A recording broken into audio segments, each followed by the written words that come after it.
Hello and welcome to Homestead Imaginations. I am Josh and it is time for the June garden tour. I'm actually staying on top of it this year so far. You know, there's plenty of time to miss this, but we are, it's June 27th and I did May's right at the end of May. So it's been a month. So there's been some changes, some progress, some things are happening, some good, some bad. We've got, I guess this is kind of part of the garden. We've got our asparagus. It's kind of fallen over a little bit here. Got new shoots. So this is second year stuff. So I have not actually harvested it because it was still kind of small. So I wanted to wait and give it another year of basically growing before I started to harvest it. And as you can see, the war on weeds is not going well. I am losing. I don't even know if I've won a single battle, but we are maybe gonna get to it. But this is supposed to be my asparagus trenches. I have to do some work. I got to fix them. I didn't do them very well. I also needed to go deeper with it.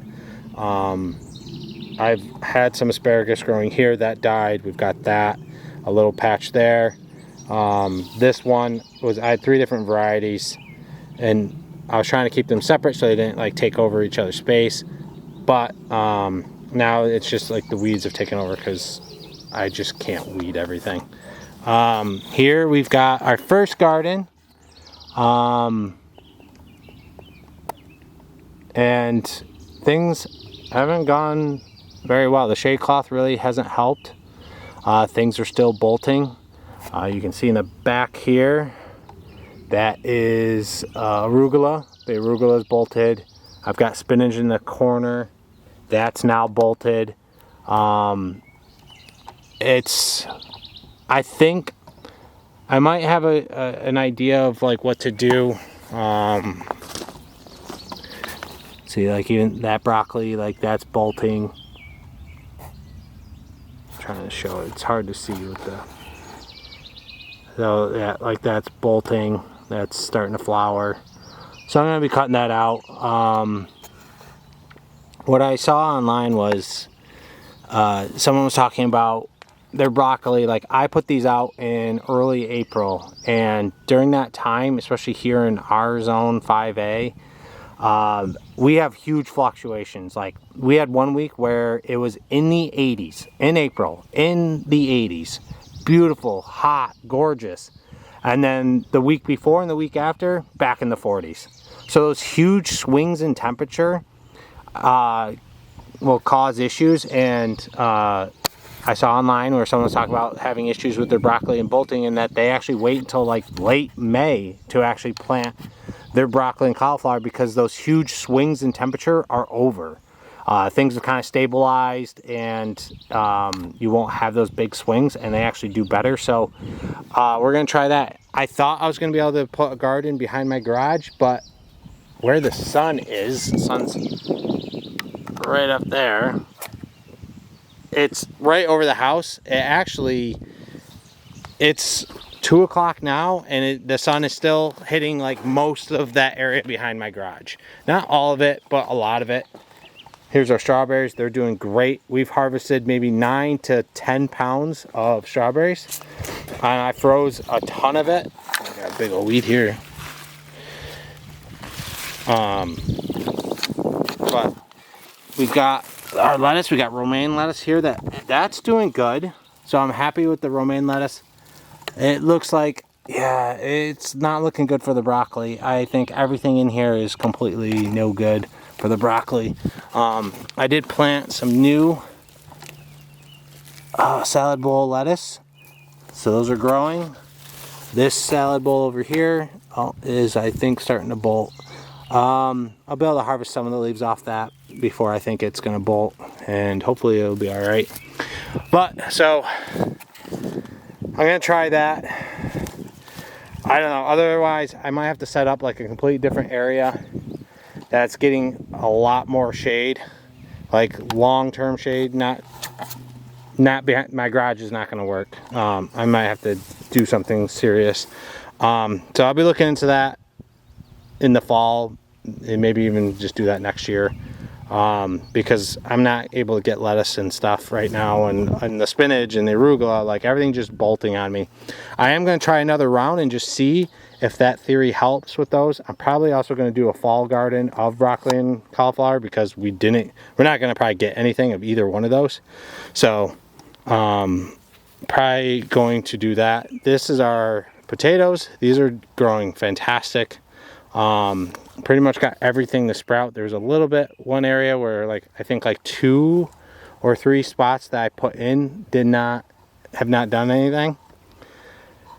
So, and they're super tall. I could mound these, but I planted these 8 to 10 inches deep, so I shouldn't have to mound these to get even more potatoes to grow. So that's what I'm trying right now. I'm just trying to see, looks like something ate that. See if I can get these to grow well. We're trying to stay on top of watering. The soil is mulched, so it's hopefully holding in more of the moisture, so things aren't drying out. Things are looking better than last year, so that's a plus. So that's our garlic. That'll be ready to harvest in a few weeks or so, maybe a month. One thing that I definitely need to do better about is my composting, because I put in pretty much not fully broken down compost, and the mushrooms are insane.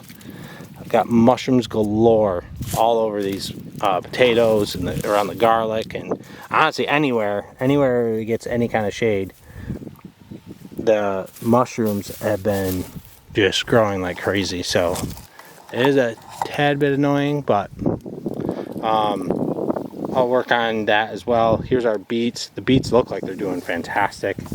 They look really healthy, big green foliage. Then we got our carrots. I have tried, and it doesn't look great. We'll see if they rebound at all. But I just laid a bunch of seed, and I was going to thin them as I needed to and space them out. But this, oh, we got a mouse hole down here. That's not good. Damn animals.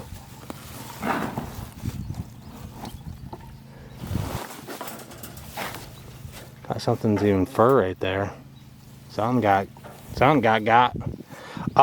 So I tried to scoop deep into the carrots and pull the whole pile of soil, and then loosely, gently get it to where I could grab these seedlings and then transplant them, and they are not doing good. Here's one. This one at least has some green. That's one that's lost its top. This one here. So I mean, I tried to fill in all these spots that I had missing, and they don't seem to survive. So transplanting once they're already planted, not a go for carrots. That's why a lot of people direct seed, because they can have issues with transplanting. But I've always planted my seeds in the basement and started them in the basement, and then just planted them. I think once, as long as they're not disturbed, if you're just putting in your root ball, whatever, in, it's fine. But then if you start to disturb the roots, the plant does not like it at all. So I'm definitely not gonna get as many carrots as I wanted this year, but lesson learned. I'm definitely gonna just start carrots in the house. I'm leaning towards right now not direct seeding anything. I just don't like the chances of it and how it goes, and things don't always grow. Seeds aren't always good seeds. There's bad seeds. This is sweet potatoes. I planted 4 here. They got really good new green growth, so they should be taking on. They should be doing pretty well.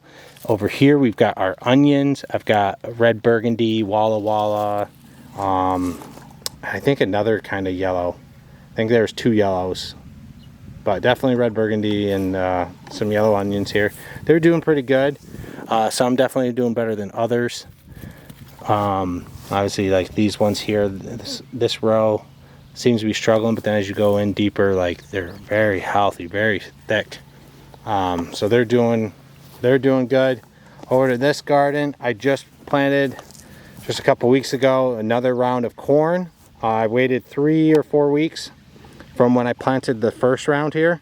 So they're 2 different varieties, and the reason why I planted them so spaced out, not physically, but like time wise, is because those should, you know, pollinate themselves well before these are even ready. So these are 2 different kinds of corn, and we're trying to just figure out what kind of corn we want. Last year I made the mistake and I planted 4 different kinds of corn, one of them being a popcorn, and not realizing that when they cross-pollinate, their corn is going to be a mixed breed. So usually your plants they get mixed for the seeds that that you're gonna grow. So like if my tomato plants, I just harvested tomatoes, like depending on what pollinated it, that's gonna be a hybrid between the mom and the dad. Same with the corn. We're eating the seeds, so it's a little bit different from other vegetables, so you got to be careful of that. And so you got to have them spaced out, or it's like, I forget the distance, but like it's a crazy distance. Like I'd be like 300 or something feet away from another different kind of variety, so they don't cross pollinate. So it's pretty intense. I had 4 extra sweet potatoes. I planted them in this. This isn't a raised bed. I don't know how well they're gonna do, but I had this whole open row that I wasn't gonna use this year. I wanted 1 extra bed just in case if I had extra plants I wanted to keep. And I ended up just thinning everything. I didn't want the extra plants. But I wanted more sweet potatoes, so I was like, I'll try it. The worst thing is they don't really grow that well, but not worried about it. They're extra from what I at least planned. Now 4 sweet potatoes is not going to grow us all their sweet potatoes for a year. Our root vegetables, I'm not able to really do that because I have limited space. My soil is awful. It's very, very thick clay. So on to the next. We got all our tomato plants, which are doing fantastic. I just spent some time the other day trimming them up, getting them clean, especially around the bottom. Much better. I probably in another week or 2 will actually clean them up a little bit more. As they grow taller, keep taking out the lower leaves because they don't need them, and they keep kind of sinking to the ground, and then tying them off so that way they stay sturdy, they stay healthy, the wind doesn't blow them over and kill them, and they can support their growth. Because I mean, look at those. Those are nice. And so it starts over here. I started with my paste tomatoes. I'd have to look at my map and know exactly which one that plant is, but I had Amish paste, I had Romas, I had San Marzanos are my 3 tomatoes for like canning and making sauce.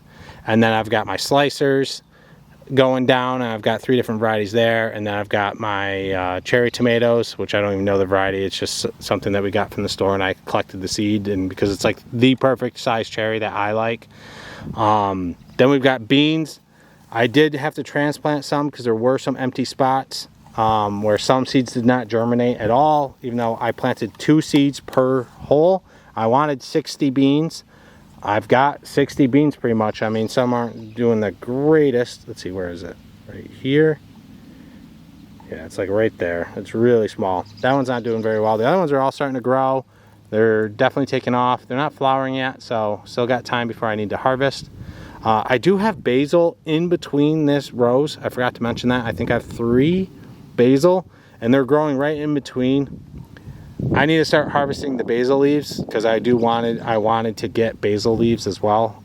But the basil is to hopefully keep the hornworms at bay and keep them away from the tomato plants. So far, I have not seen any signs of, I thought I did at one point, but I think it may have just been bird poop. Because it didn't look exactly like how I've seen in the past, the hornworm poop. And I have not seen any hornworms or any damage of them, but again, I didn't have tomatoes yet, so maybe they really haven't come in. So once these start popping off, which they are starting to grow tomatoes, I should maybe start to see them if I'm going to have an issue. And now I'm just going to pick them off if I see them and feed them to the chickens. Here's our pepper plants. They're doing really well. I've got some changes to do for future years. I'm not going to start them as early. They were flowering in my basement, so they kind of seem stunted. They do seem like they're finally putting on some size here. That pepper doesn't look great. No, something's gotten into that. Oh, that's completely... Yeah, I'll have to harvest that. That's completely eaten through. So I've got sweet peppers, sweet banana peppers that are, I believe, ready to be picked. We've got jalapenos that are getting ready to start getting picked as well. These are starting to put on some size. I did lose the Tabasco plant. I think the wind got to it and it was a little weak, and then I think it broke at the bottom, the base there. So so that one's a goner, but everything else seems to be doing well. They're flowering. They're starting to put on some harvest, so that's great. Here we've got our eggplant. Those are doing good. They're getting nice and big. They're starting to flower, but I haven't seen any start to actually produce any, so I don't know. I haven't really seen too many bees around. Unfortunately, I didn't plant a lot of flowers this year. I was hoping that would be taken care of with some flowers that we have over here with this flower row, but that is not the case. So my mistake. I will be trying to bring out more flowers for the gardens. My goal is to get flowers from early spring all the way to late fall, have all the different kind of varieties, so that way there's flowers present and in this area to bring in and draw in the pollinators, so that way I can also get bees, because if you don't feed them, they will leave. But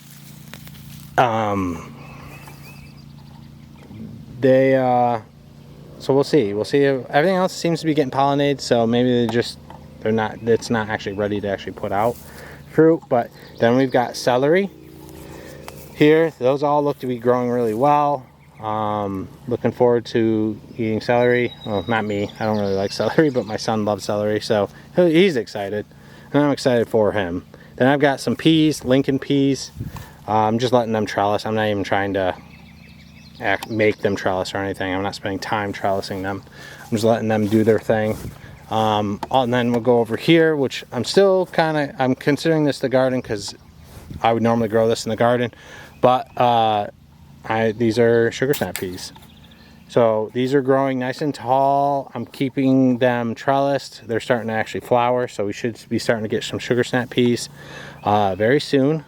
I mean, they're pretty tall. They're about 4 feet. I know they'll get a little bit taller because I've been growing them this whole time, but in that garden over there, and as soon as they get over too tall, they grow over the fence, and then the wind just snaps them, and then they're dead, and then we're done with sugar snap peas. So they've always been a very early season. Oh, we do got a sugar snap pea. So they've been an early season, but I want to try growing them against the fence now that I've got this fence put in. So like these ones are doing really well, nice and big. And I don't know if they're done growing. It doesn't seem like it's trying to really grow.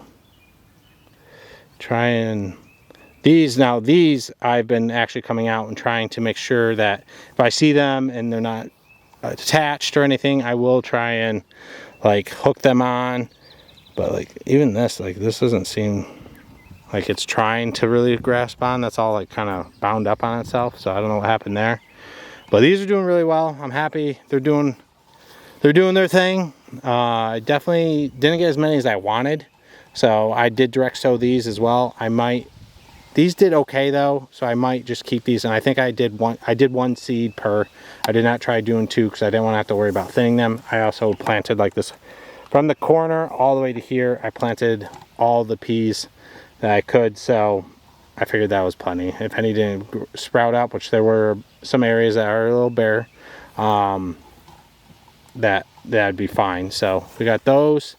Then we go into our cucumbers, and we've lost a couple, or 3. I think we've lost 3, and it was because I was trying to trellis them up when they weren't really long enough yet, and it put too much pressure on the base, and I ended up snapping it.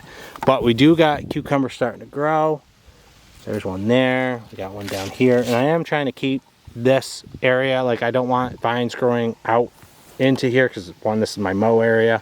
So I'm trying to keep everything that I want trellised. Anything that goes out that way past the fence or out this way, I've been cutting. I just went around yesterday and worked on these and got these wrapped around, so trellised a little bit further to the new growth. So I've been working on those, doing really well. Cucumbers are doing great. I'm excited, looking for a good harvest. Then we've got our squash. This is spaghetti squash. Excuse me, sorry about that. I came out of nowhere. We got four spaghetti squash, and they're doing great. They're trellising up. I'm hoping that they're strong enough to hold on to their weight of the squash. So we'll see. I'm not sure how that's gonna go, but I will get like netting and like be able to hook the netting onto the fence and then rest the squash or the melon or any of this stuff that gets too big, so that way it's supported and it doesn't rip the plant, damage the plant by the weight of their own fruit. So this area is getting a little crowded. I have to probably, that one I'll probably actually cut out. Yeah, I'll cut that off. Those two that are kind of coming out this way, so that way it opens up for the flower there, which I want it to stay healthy because I'm trying to keep away the beetles, which those helped. By the way, I researched online to see what, because I'm not spraying anything. I'm doing everything organic. I don't want to use anything that's not natural whatsoever. If I can't do it myself, like from natural ingredients, I'm not doing it. So I looked up companion planting and I think it was marigolds. I think that's what those are called. I might have to, if I'm wrong, I'll put it in the comments or the edit of the video, the description of the video. I think those are marigolds. I'm terrible at flowers, but I planted those and I saw 1 or 2 beetles. It's not like it completely pushed them away, but I went from seeing like a whole like 10 on one single plant devouring it when it was little to when I put those maybe seeing 1 or 2. So they definitely helped. So, and they're flowers, so which is great. So it helps makes things look a little nicer and hopefully brings in the pollinators. Here we've got watermelon. It's not doing the best. It's kind of small. I didn't start my melons early enough.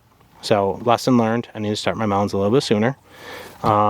We've had a hard time. We've tried to grow watermelon and melon probably for 3 years now. And each year, like I'm trying new things, I make new mistakes. This year I just didn't start them early enough. In previous years I just didn't realize that was an issue. So we got this guy here, so I just put this in, try and be a little bit more gentle than I'm being, and then there, that just trellis. I love this, like I just keep having this go up, and I don't think this is long enough to catch. Oh, it might catch, the wind might blow that down, but once it's a little bit longer, I'll try and wrap it up and I'm just gonna have it keep going up, go to the top, why not? I think it's funny to see. We've got some pumpkins. So after we've got watermelon, so we have 2 watermelon, and then we have 2 hearts of gold melon. So that's this one here, that's that one. Again, I started my melons not early enough, so they were really small, they were stunted from the get-go, and they really struggled to get going between the beetles eating them, and then I think they just didn't have the root structure to really be able to do well. So they are turning around, they're starting to grow, so hopefully we do get some melons as the summer goes along. But then next we've got 4 sugar pie pumpkins. So I'm really excited about these. We made pumpkin pie for the first time from sugar pie pumpkins that we grew last year. And we didn't get that many sugar pie pumpkins. We didn't get a lot of pumpkins, period. The jack-o'-lanterns both died last year, and even these ones didn't do the best. Because I had planted them in like where I'd started the extra garden last year, but like I literally just threw like some manure down and then threw some topsoil on top real quick, and that was it. And just kind of, and it went wild between the weeds and between all the plants growing like crazy. The pumpkins took over a lot of space, so a lot of things didn't do well in that garden. Plus last year I was so busy I did not focus on the garden whatsoever. The garden was last priority for me. I was trying to do too much. which I will be posting a video about trying to pace yourself and do things more correctly. This is very dark. I don't know if the cameras can pick that up. It just seems very dark, but I guess that's normal. The other ones are also a little dark. A little chewed up at the base, but looks good. Ooh, we got a good one. That's a sugar pie pumpkin. So I'm excited for those. Can't wait. And I made those. I made the puree. I didn't make the pies, but I made the puree. You know, looked out how to do it, put them in the oven, and got that situated, and they came out great. It was probably the best pumpkin pie I ever had. When you grow your own stuff, everything just tastes better naturally. Like you have pride in what you've done. These last two plants here are the jack-o'-lantern pumpkins. So I just wanted 2 jack-o'-lantern pumpkins, trying to just have pumpkins for Halloween, essentially, for the jack-o'-lanterns. That's pretty much their only focus. We've got lots of flowers, especially down here. But none of them are, those are all male flowers. And we got one here, but it doesn't look like it got pollinated properly because it's looking kind of yellow. It doesn't look healthy. Whereas this one looks a little bit bigger and it looks healthier. So hopefully that one actually got pollinated correctly and will grow. But that's your female flower. You got the fruit and then basically a flower, and that's your female, and then just flowers like these down here are your male flowers. So you can self-pollinate if you wanted to or needed to, if you really didn't have bees come around, and maybe I do need to because maybe they're just not getting pollinated and that's why I'm having that issue. But there's I don't know if that could be another sugar pie. That's the thing, when these vines get crazy like this, it's hard to tell which plant's which, so I might need to do more spacing. Because they kind of all went sideways like this. Like, I wasn't very good about getting out here and trying to get them to go more straight up instead of like letting them go sideways. Sideways is easier, so I just went with it and just let them go sideways. But now I'm realizing, like, now they're growing into each other, and not that it's that big of a deal, but when I go to harvest, when I go to harvest, I'll know the difference. But when it's early stages like this, I don't know which plant's which, especially over there. Like, they just get all jumbled up. Cucumbers are going to be the same because they're all close to each other. And then we got a little grape plant, but that'll be in the next video for the food forest update. So that is the garden. That's everything we got in the garden. We have only harvested so far strawberries that, I'm considering part of the garden, which really they probably are more food forest because they're a perennial, and that's kind of what I've been basing the food forest off of, is the perennials. So that's it so far from what we've harvested. Because of my greens haven't been growing, I don't have anything there, but it's not going to be too much longer before I'll be able to start harvesting tomatoes, hopefully getting some peppers. So pretty soon it's going to be really popping off. There's going to be a ton of stuff to be harvesting. It's going to be fantastic. Then I can work on my skills of, canning or freezing or whatever needs to be done to help preserve the food that I am growing. Sugar snap peas, looks like they'll be getting ready to harvest in the next week or two.